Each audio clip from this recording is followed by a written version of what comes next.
یہ ہے مقبوضہ بلوچستان۔ آج ہفتہ 14 جون سال 2025 ہے۔ بلوچستان ٹوڈے سے آج کے علاقائی خبروں کے ساتھ میں ہوں آپ کا میزبان الیاس بلوچ۔ مرچ، گوادر اور کیچ سے پاکستانی فورسز ہاتھوں پولیس اہلکار سمیت 3 افراد لاپتہ ہو گئے۔ پنجگور اور زامران میں پاکستانی فورسز پر حملے۔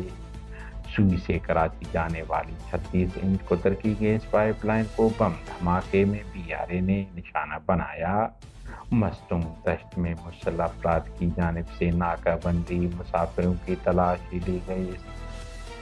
سوراب کے مقام پر روڈ حادثے میں ایک شخص ہلاک، 2 زخمی ہو گئے۔ کلات بینچ کے مقام پر 2 افراد حادثے کا شکار، ایک موقع پر ہلاک، دوسرا شدید زخمی ہوا۔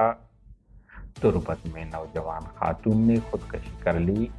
چمن میں زلزلے کے جھٹکے محسوس کیے گئے۔ بلوچستان کے ساحلی ضلع گوادر، ضلع کیچ اور مچھ سے پاکستانی فورسز ہاتھوں 3 افراد جبری لاپتہ ہو گئے۔ بتایا جا رہا ہے کہ گوادر سے شاہ بخش ولد اسماعیل اور کیچ سے بخش اللہ ولد واحد بخش کو فورسز نے لاپتہ کر دیا ہے۔ اس طرح گزشتہ روز پاکستانی فورسز نے مچھ کے رہائشی کو حراست میں لے کر لاپتہ کر دیا۔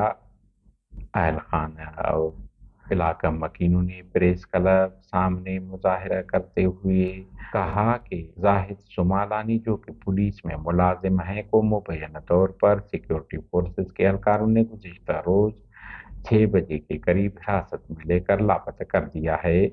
شاہد سمالانی نے میڈیا سے گفتگو کرتے ہوئے کہا کہ ان کا بھائی ایک سرکاری ملازم ہے، اگر ان پر کوئی الزام ہے تو اسے منظر عام پر لا کر عدالت میں پیش کیا جائے۔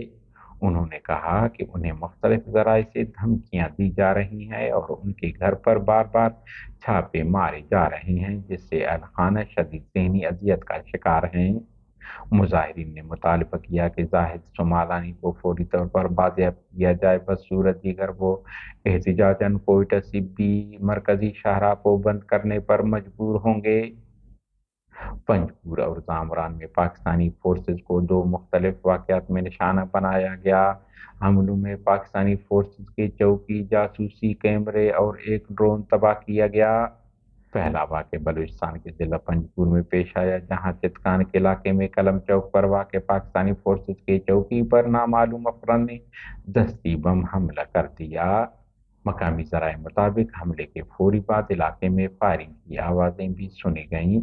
دوسرا واقعہ زامران کے علاقہ سعدے میں پیش آیا، جہاں مسلح افراد نے پاکستانی فورسز کی جانب سے نصب کردہ جاسوس کیمروں کو نشانہ بنایا۔ ذرائع مطابق حملہ آوروں نے ان کیمروں کو تباہ کرنے بعد فضا میں ایک جاسوس ڈرون کو بھی نشانہ بنا کر مار گرایا۔ سوراب میں تیز رفتار ٹرک اور موٹر سائیکل کے ٹکرانے سے امام بخش ولد محمد ابراہیم نامی شخص ہلاک، جبکہ شعیب ولد محمد انیس اور زاہد ولد محمد رمضان نامی 2 افراد شدید زخمی ہو گئے۔ حادثے بعد ٹرک ڈرائیور فرار ہونے میں کامیاب ہو گیا۔